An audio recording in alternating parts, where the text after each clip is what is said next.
Perkenalkan, nama saya Vina Siti Fatimah. Saya perwakilan dari kelompok 4. Di sini saya akan membahas tentang pengujian biaya dibayar di muka untuk memenuhi nilai UAS dari mata kuliah pemeriksaan akuntansi, teori dan kasus dengan dosen pembimbing yaitu Ibu Dian Indasari, SE, AK, MM.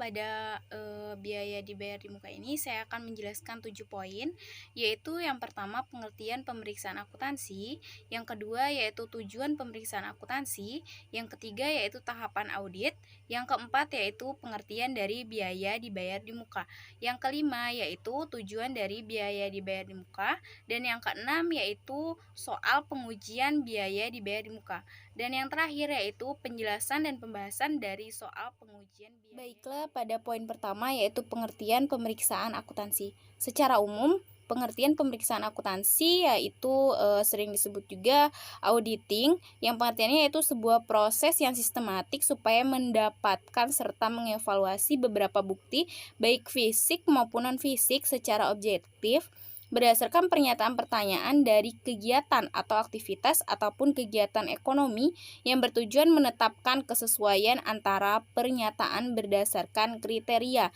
yang ditetapkan sebelumnya. Hasil tersebut akan diserahkan kepada pihak yang berkepentingan. Poin yang kedua yaitu tujuan dari pemeriksaan akuntansi. Ada 7 tujuan pemeriksaan akuntansi, yaitu yang pertama ada kompetens atau kelengkapan, yang kedua ada asuransi atau ketepatan, yang ketiga ada eksistensi atau memastikan seluruh harta yang mempunyai eksistensi. Yang keempat yaitu ada evaluation atau penilaian. Yang selanjutnya yaitu ada clarification, yaitu semua kegiatan yang ada di dalam jurnal akan diklasifikasikan secara tepat dan benar. Yaitu yang selanjutnya tujuan dari pemeriksaan akuntansi ada cut off atau pisah batas, dan yang terakhir ada disclosure. Poin yang akan saya bahas selanjutnya yaitu ada tahap-tahap audit. Tahap audit ada 4, yaitu yang pertama penerimaan perikatan audit, yang kedua perencanaan proses audit, yang ketiga ada pelaporan audit, dan yang terakhir ada pelaksanaan pengujian audit.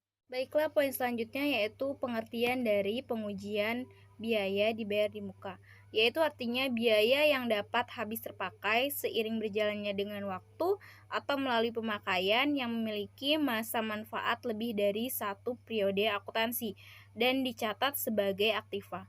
Salah satu contoh dari biaya dibayar di muka yaitu ada biaya sewa dan asuransi maupun perlengkapan.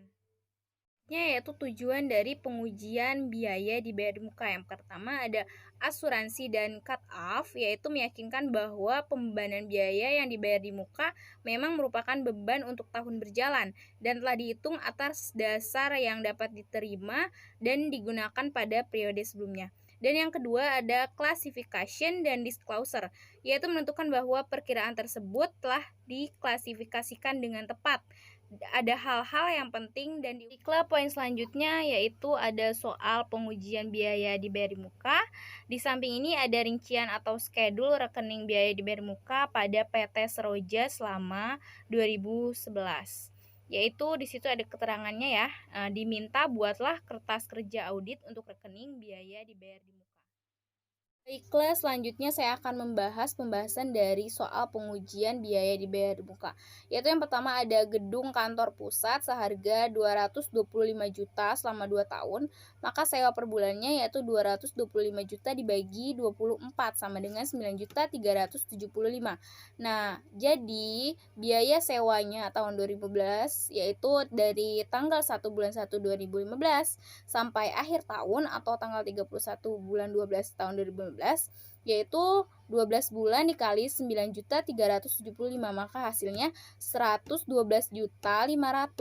Nah, kalau tahun 2016 yaitu sama terhitung selama 12 bulan yaitu dari awal tahun bulan 1 sampai akhir tahun tanggal 31 bulan 12 2016 sehingga biaya sewanya yaitu 12 bulan dikali 9.375. Maka hasilnya adalah 112.500. Jadi, sisa sewa dibayar di muka yaitu tanggal 31 Desember 2016, yaitu 225 juta dikurang 112.500.000, maka hasilnya adalah 112.500.000. Jadi sewanya itu selama 6 bulan pada tahun 2016. Jadi perhitungannya adalah 6 bulan dikali 30 juta sama dengan 180 juta. Jadi sisa sewa dibayar di mukanya itu pada tanggal 31 Desember 2016, yaitu 180 juta dikurang 180 juta seharga dengan rumah direksi. Jadi jumlahnya itu adalah 0. Baiklah, sekian penjelasan dari saya.